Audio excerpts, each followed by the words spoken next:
Well,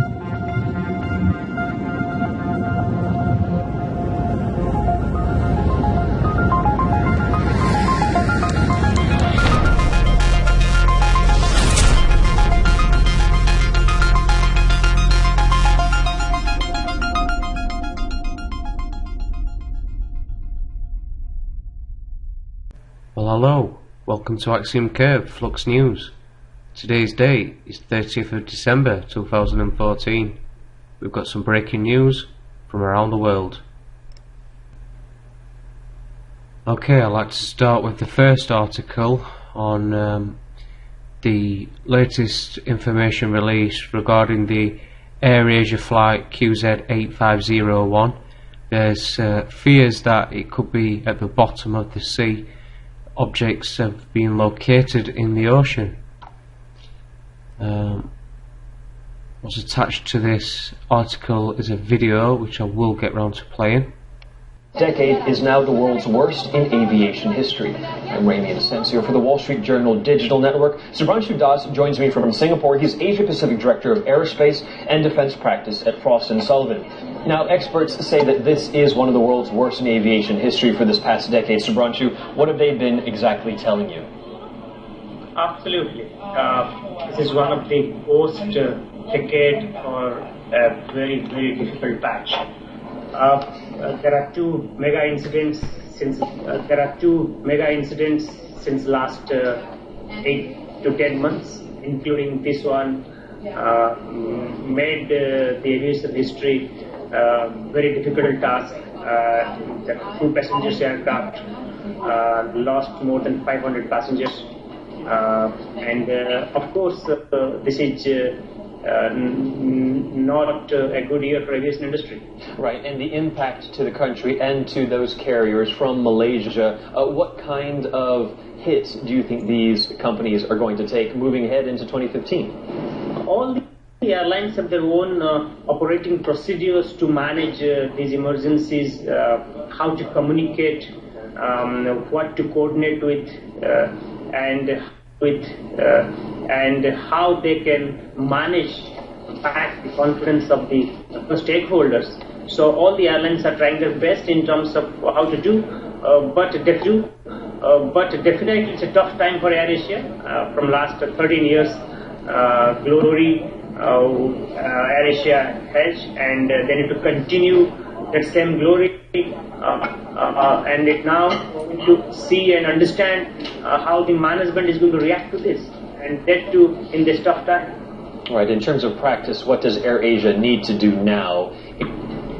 I would say more proactive communication and explanations of such events, and then reacting to the passenger's family, and rescue and search operations, and communicating to the relevant stakeholders and managing their confidence back to the AirAsia is something very important in this stage of if there is an incident, then if there is a compensations to be given, is there something to be compensated, so AirAsia has to take into consideration. And third, how efficient they are in coordinating between the countries during the search and rescue mission, and absolutely finding the right cause of such incident.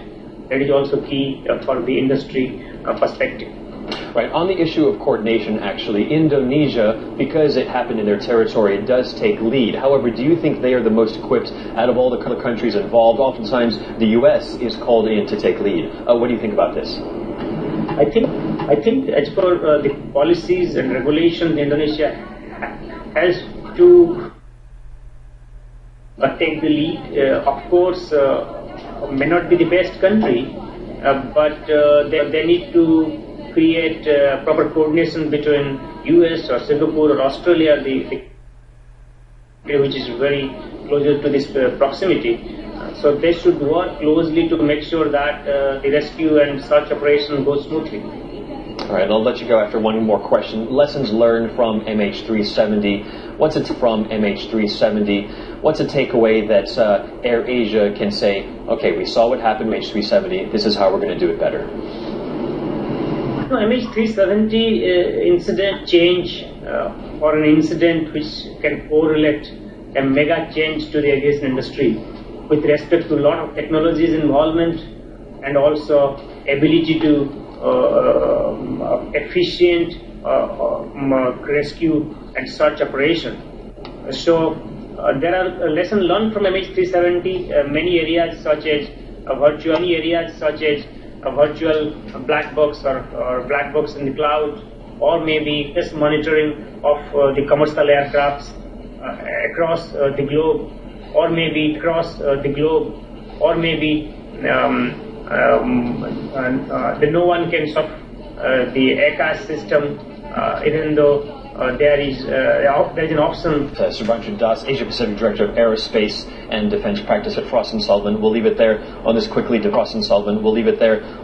developing story in the disappearance of AirAsia Flight 8501. Thanks very much for the time. Yeah, so there you go. Smoke has been spotted coming off an island located in the missing AirAsia flight QZ8501 search zone. Indonesian search and rescue officials are reportedly sending out 2 jets to investigate reports of smoke, according to CBS and the CNN. These reports come after the search that was for the AirAsia flight was moved to the land, as patches of oil spotted in the sea were being examined for possible clues. A US official also confirmed earlier on Tuesday that America would be sending a USS Sampson destroyer to aid in the search for the wreckage. FH Bambang and Solistio, the chief of Indonesia's search and rescue agency, Basarnas, told reports that the search will expand to land today. He also said air operations will continue today. We want the search operation to make sure it can complete and succeed fast, while planes and ships involved in the search for missing AirAsia flight will still focus on patches of oil spotted in the sea. He noted that an object detected yesterday turned out to be from a personal locator beacon that is usually worn by a rescuer and not the missing jet. Another object in the sea between Bangkok Island and Belitung Island, which looked like an oil spill, was actually reefs, he told the Straits Times. The Navy vessel arrived at the location we thought was the oil leak and found out it was actually ranges of reefs. Indonesia, Singapore, Malaysia and Australia deployed 30 vessels and 15 planes to search the waters midway between Indonesia's main island and Singapore. Pilots' last words to the air traffic controllers: a combination of bad weather and human error is being blamed for bringing down the flight and probably killing all 162 people on board. The plane sought permission to climb above threatening clouds after air traffic control couldn't say yes immediately as there was no room. 6 other airliners were crowding the airspace, forcing AirAsia Flight 8501 to remain at a lower altitude. Indonesia's state navigation operator AirNav said Captain Irianto had requested permission at 6:12 AM local time to turn left to avoid a storm. The request was granted and the plane turned left 7 miles. The captain then requested to be able to climb, saying, "Request to higher level." According to AirNav standards safety director Vishnu Dojano, the air traffic controller said, "Intended to what level?" ?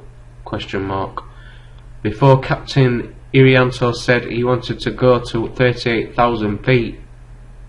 But when we informed the pilot of the approval at 6:14 AM, we received no reply. Minutes later, the jet was gone from the radar without ever issuing a distress signal.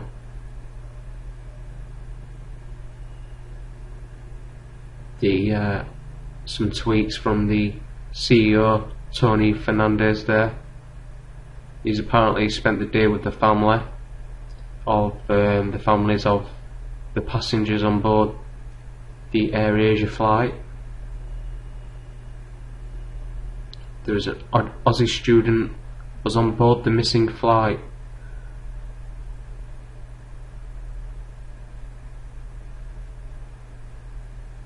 Australians joined the search for the plane. RT with a video, one of Tony Abbott's speeches there. Now to bring it to this, bad year in the aviation disasters of 2014. The Nepal Airlines Flight 183 crashes near Kidim, about 74 kilometres southwest of Pokhara, killing 18 people on board. That was in February 16th. In July the 17th, oh sorry no, let's go to this one. February the 17th, the day after, Ethiopian Airlines Flight 702 is hijacked by the co-pilot while en route for Addis Ababa, Ethiopia to Rome, Italy. Both land safely at Geneva, Switzerland. All 202 passengers and crew aboard were unarmed. Then we go into March.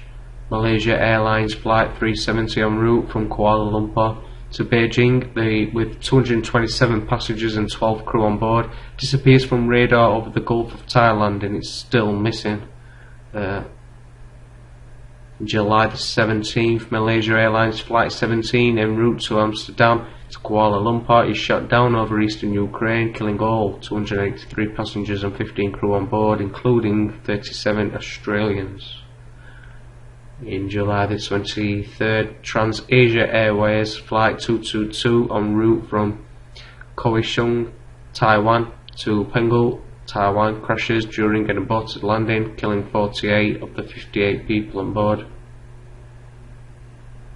July the 24th, Air Algeria Flight 5017 crashes in the northern Mali desert after disappearing from radar approximately 15 minutes after takeoff, killing all 112 passengers and 6 crew members on board.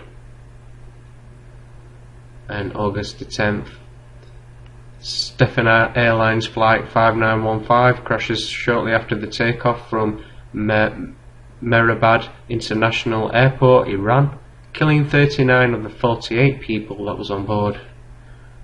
And in December the 28th, AirAsia Flight QZ8501 loses contact with air traffic control. The plane was travelling from Surabaya, Indonesia to Singapore with 162 people on board.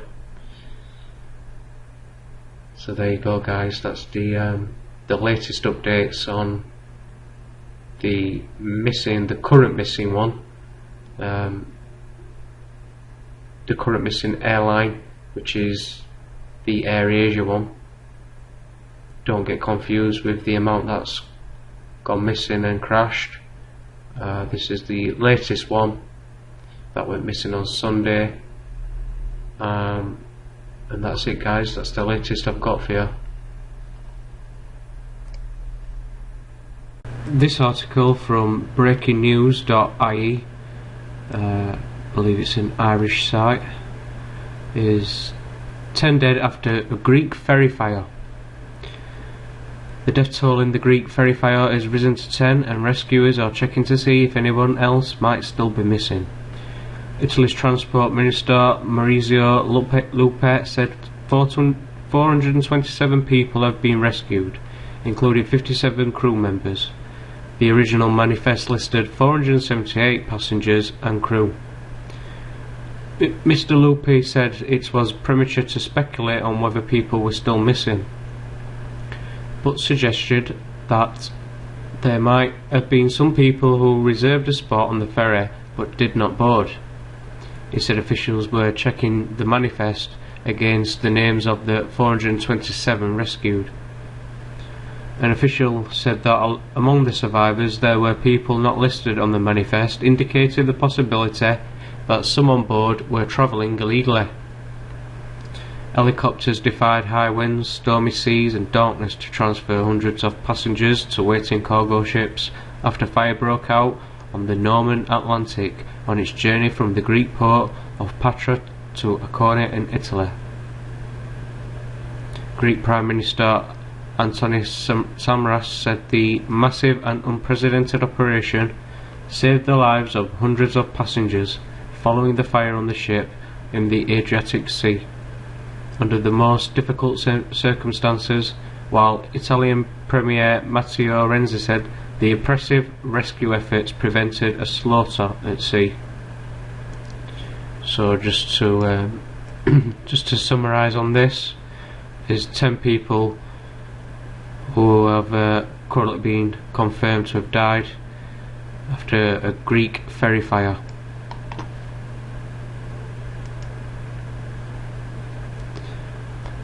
On this article here, this is bustle.com. It's the first true colour photo of Earth from space. Paints our beautiful planet in surprising colours. It's an article taken recently from a Japanese satellite. It might be time Captain Planet gets a makeover. Earth's true colour is closer to 50 shades of grey than plain blue and green. The most up-to-date image of our planet shows a majestic range of rich hues, none of which so much as borderline resemble the old Captain's aqua mullet. Back on October the 7th, Japan Meteorological Agency launched Himawari 8. The weather satellites used each of its 16 wavelength imaging bands to capture the photo from over 22,000 miles away. Although the ensuing image doesn't look a whole lot like it would do to a regular human eyeball, it reflects our planet's most natural colours. The moody navy and charcoal mingle with swirling ivory clouds above Australia's deep sepia desert. It's pretty remarkable. In 1946, just after World War II ended, Earth got its final legit photograph from space. The black and white images were taken from only 65 miles above Earth's surface. That's a laughable distance in comparison to Himawari's 8 position, roughly 338 times further than the original V2 missile engine. Even in the span of 20 years or so, the planet can shift a ton. That part isn't news. This image, though, is capable of fully blowing minds in a very real welcome to Earth way. So I'll show you the image there. You can actually go and visit the website and download these in HD, I believe. And that's about it for my articles today, guys. Yeah, thanks for that, VJ. I'll just make a comment about the ferry, or should we say ferry disaster, with 10 people losing their lives. There's been quite a few of these actually in that sort of area, Adriatic, Mediterranean. The one before was the Costa Concordia, is that right? Yes, right, yeah. One thing that struck me about all this is they don't seem to have any life crafts anymore, am I right? Well, in comparison to the Titanic, you know, when they had the lifeboats, they just didn't use them as, you know, as well as they probably could have done. But yeah, I do understand what you're saying, definitely. Wouldn't it be advisable to have some sort of life crafts, emergency life craft, lifeboats, whatever you want to call them? It just seems, I know it's stormy, and it would have seemed just as less risky to have put people in life rafts. Maybe the 10 would never have lost their lives. I don't know the full situation until a full report is done on it, but I just find that most strange, and something that I've thought about in previous ones that have happened, you know.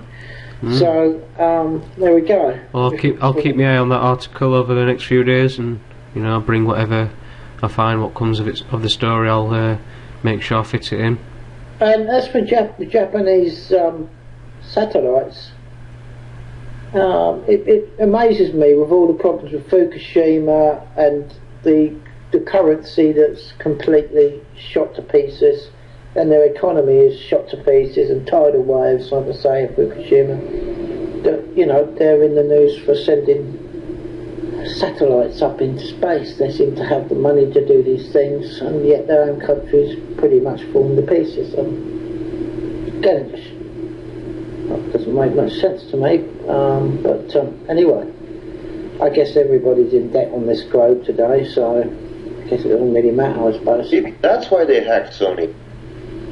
Well, apparently Sony's back online now. The PlayStations are working, so the zombies shall stay indoors, we hope. Anyway, yeah, that's, any thoughts on that book, on those articles, PJs? Well, I kind of did think of the a rescue sort of ship or something like that, Eddie. I agree with you, because even in bad conditions, those, search and rescue ships that are designed for turbulent weather and stuff like that, they can still be put to use. Whereas all our modern helicopters, as well as technology, it's not very useful in bad weather, is it? No, it just seems a little bit odd. I just thought about that and I thought, well, if it's that bad, it must have been quite a rescue involved to do it all by helicopter in that bad weather, and I just think I just don't know why they don't have them. Just something I noticed, really. But, there we go. Okay, shall we start my little bits and pieces what I found? I suppose I better share screen. There we go. Should have been ready with this, shouldn't I? There we go. It's the breaking news about the Ebola earlier on. Glasgow healthcare worker diagnosed with Ebola. A female healthcare worker who returned to Glasgow from Sierra Leone last night has been confirmed as having Ebola. A woman, possibly a nurse, returned to Scotland via Casablanca and London Heathrow, arriving in Glasgow Airport on British Airways flight at around 11:30 p.m. The patient, understood to have been working for Save the Children, was admitted to hospital early this morning after feeling unwell and was placed into isolation at 7:50 a.m. She is in a state of condition. She has been isolated and is receiving treatment in a specialised Brownlee unit for infectious diseases on the Gart Naval Hospital campus, but will be taken to the Royal Free Hospital in London. Their infectious disease unit is run by a dedicated team of doctors and laboratory staff, and access is restricted to trained medical staff. A specially designed tent is set up around the patient's bed so the infection can be contained while they are treated. Anyone who is at risk through contact with the patient in transit is to be contacted and closely monitored. Scotland's First Minister, Nicola Sturgeon, has chaired a meeting of the Scottish Government Resilience Committee and also spoken to the Prime Minister David Cameron. I've highlighted a bit here. She said, "Our first thoughts at this time must be with the patient diagnosed with Ebola and their friends and family. I wish them a speedy recovery." I put that in there, so maybe we're talking about possibly more than one case of Ebola here. It might have been just a typo, I don't know, but it's plural, isn't it?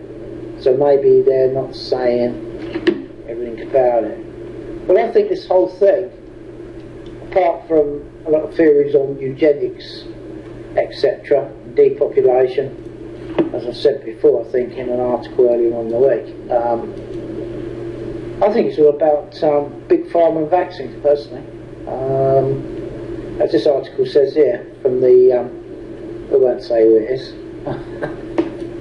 sticks in the front bit. Millions of doses of experimental Ebola vaccines will be produced by the end of 2015, the World Health Organization has announced. It said several 100,000 would be produced in the first half of the year, and vaccines could be offered to health workers on the front line in West Africa as soon as 2014, December 2014. That's for the workers out there. However, the WHO cautioned that vaccines would not be a magic bullet for ending the outbreak. There is no proven cure or vaccine for Ebola, In response to the largest epidemic of the disease in history, the WHO is accelerating the process of vaccine development. It normally takes years to produce and test a vaccine, but drug manufacturers are now working on a scale of weeks. I'll move further down here. It says here the European Union leaders agreed to increase their financial help on fighting Ebola in West Africa from 600 million euros to $758 million, or 743 million to $1 billion that they've extended their financial aid from just the European Union. And we've got the 2 experimental vaccines produced by GlaxoSmithKline, GSK, and the Public Health Agency of Canada are already in safety trials. So, you know, you've got GlaxoSmithKline, perhaps 1 or 2 others, GSK, that's going to come in for a nice little windfall to make these vaccines. And as it says up here,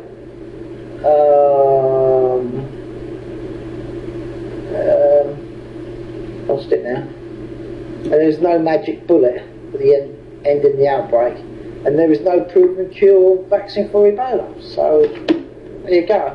I just think it's about, you know, big pharma getting vaccines. So I don't know what you boys think about that, PJ. Well, brings me back to what we discussed the other day with the guy. I think his name was William Pooley. Now I don't think he's Pooley anymore, funny enough. I think he got given something that I don't know if you'd class it a cure or a vaccine, but if there's no proven cure or vaccine, then I'd be interested to see, you know, the actual scenario that took place and what it were that, you know, miraculously brought him back to life. What do you think? Exactly. Because he was the first person who was given the treatment, and on the day I couldn't remember his second name, but it just came to my mind now that his name's Paula. Was that the chap who was given the Bock knows the name for it? It's to do with nicotine, isn't it? Or was it from? Did they not call it the Z drug? ZMAP. ZMAP. Yeah, I think that's it. ZMAP, yeah? Yeah, wasn't this extracted from tobacco? I can't remember. I'm not too sure. I think we've stepped down a path where we should really retrace the steps on that one, Andy. I read somewhere about it. But anyway, you might be right. I'm not saying you're not, but, you know, it's interesting, to say the least. Well, I'll get onto that one. Maybe I'm thinking of something else, but anyway, that's my thoughts on it. It's developing. It's a developing story, isn't it? So quick, I had that banner, Andy. I had that banner. Oh, good. There we go. Anyway, I'm coming off there now. We're going to move on. All right, so I don't want to stretch this out too long tonight. And this is the second little article. Look at Beijing looks at US deal to recover dirty assets. China Daily. Beijing and Washington, Reuters. China is looking at signing an agreement with the United States to target assets illegally taken out of China by corrupt officials, a state-run newspaper said on Monday, as the government tightens the screws in its anti-graft battle. China has vowed to pursue a search dubbed Operation Fox Hunt beyond its borders for corrupt officials and business executives and their assets. But Western countries have balked at extradition deals with China, partly out of concern about the integrity of its judicial system and treatment of prisoners. Rights groups say authorities use torture and the death penalty is common in corruption cases. The China Daily said that Central People's Bank of China was talking to the US Treasury Department for Financial Crimes Enforcement Network, or FinCEN, about an agreement targeting ill-gotten assets in the United States. Well, basically, if I just move on to, if I can get it to work, which gets hung up quite a bit. it it makes you think that, you know, if the United States do a deal with China where they track these people down for corruption in dodgy bank deals and money laundering, etc., one thinks of the LIBOR fixing rate from various big banks, from Barclays to even, dare I say, the Bank of England, and also to just the latest, the Forex big scam and corruption, which is in the trillions, let alone billions, and makes you think that, you know, can they actually bring some of these top bank CEOs that have been acting fraudulently the way they've been doing, and bringing them to justice in China, where this is the sort of thing they get. 2 executed as China fraud crackdowns continues. Beijing, China has executed 2 people for defrauding hundreds of investors out of millions of yuan in beauty parlour, cosmetics and property scams. Crimes which the government described as a serious blow to social stability. The 2 executive fraudsters, Di Yimin and Xi Jianzhan, seriously damaged the country's financial, regulatory order and social stability, the Supreme People's Court ruled.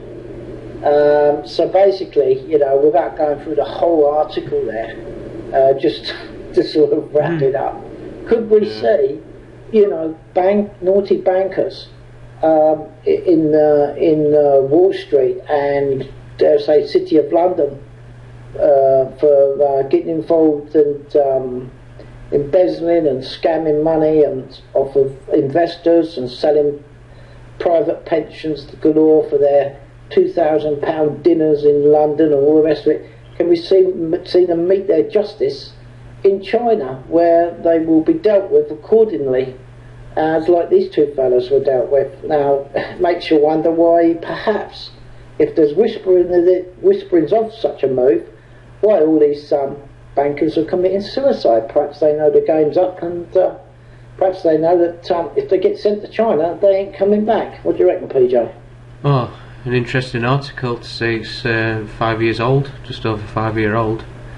But that's, you know, suggests there's evidence to, you know, count what you're saying and vouch for it, really, is it not?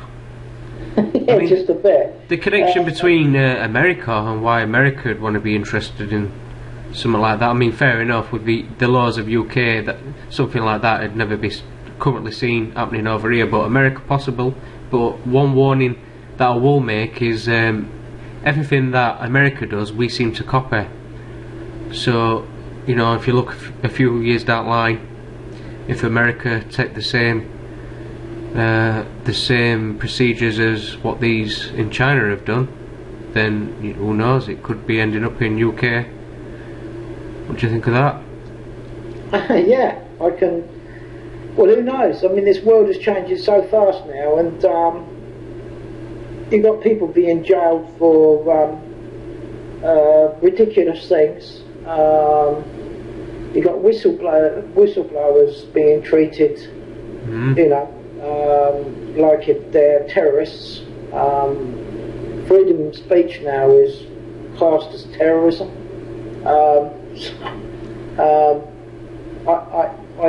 I could see something like this coming about. I can in the new world order of whatever it's going to be. So, well, it's currently happening in China. Oh, definitely, yeah. So, I don't know. What do you think, Bob?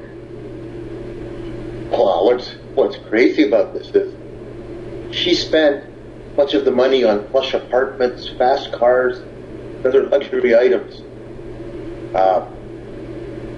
And meanwhile, the penalty is severe. Yes. You know, it's a death penalty for running a pyramid scheme in China. They don't mess about, do they? No. You would think that would be a good enough deterrent. Kind of like, you know, I used to hear these. I don't even know if it's true, to be honest with you, but I used to hear stuff like people in Saudi Arabia, they don't steal because if they steal, they get their hand cut off type thing. And therefore, nobody steals in Saudi Arabia. And so I would think that, given this logic, that this lady would have to be absolutely out of her mind to do this, knowing that she could be executed. What was the fast car, the extra apartments, the luxury items worth it? Well, obviously not. I wouldn't think so. But let's be honest, Spock. I mean, I've seen some of the parties and things that they've thrown a few years ago in London, and these guys were, you know, upwardly, whatever it was, yuppies or whatever they called themselves. They were blowing money, £3,000 on a luncheon. Can I just add to that? I think at the bottom it says the numbers of executions are a state secret. Yes. Yeah, exactly. Yeah. That's 10 billion people. Well, we were saying the other night. People to control. Well, we were saying the other night, I think you were saying that you chatted to a couple of people from China, People's Republic of China, and it's not quite what you hear or whatever, but we don't know, do we? So, but anyway, I found the article interesting in that respect, that they're actually talking about doing a deal with the USA and Canada. So, there you go. Who knows what the future's going to be like? We all kind of know it's not going to be too pretty, really. But that's about it from me. So I'll take me screen share off and I'll hand it over to you, Bob. So you got. Yeah, well, just quickly here, I wanted to throw in for our listeners, in case they're interested in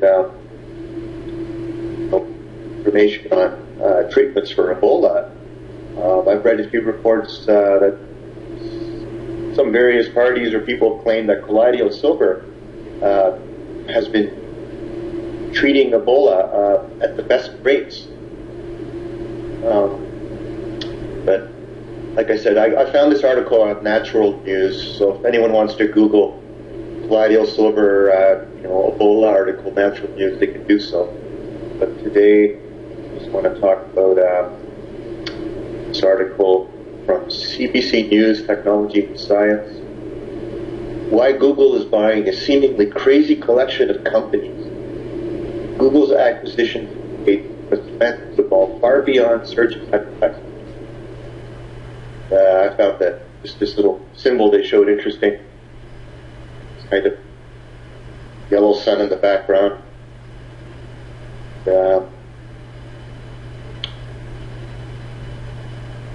Take a look at a list of Google's 144 latest acquisitions.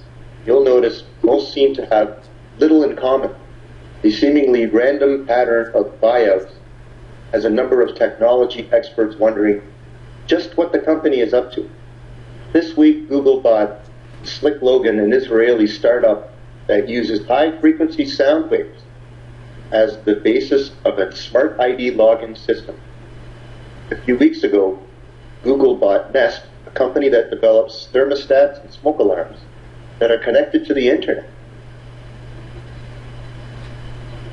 In December, its target was a slew of robotics companies, leading to many jovially question whether or not the company plans to develop an army of robots.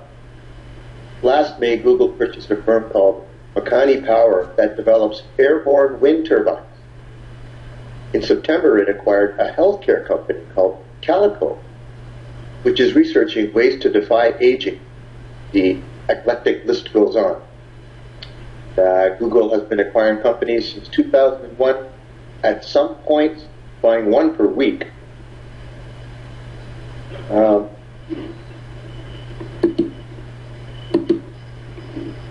They're interested in all those things.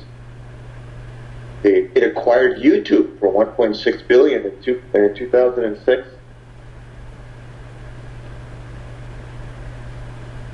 And here's something very interesting. Google has a patent on a device that implants a microphone in a user's throat to essentially delay the sound of the voice to a smartphone. It can also act as a lie detector.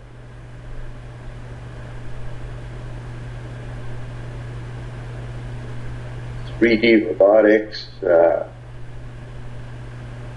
Yeah, so they're expanding their enterprise, and I thought that Google Earth was a fittingly appropriate way to end this, because maybe this is their plan. Google wants the whole Earth. Yeah, that's it, guys. That's it. It's settled. Google is the new world order. Yeah, well, what haven't they bought, basically? Seems like they bought everything, including the kitchen sink. I think he was at, I don't know what his name is. What's the name of the head of the CEO? Who's the top of the Google? Do you know who it is, PJ, his name? Oh, not off the top of my head, I don't. Can't remember it. Well, he's been in the past few. Well, I know he was at Watford, but he's a regular Bilderberg, I think.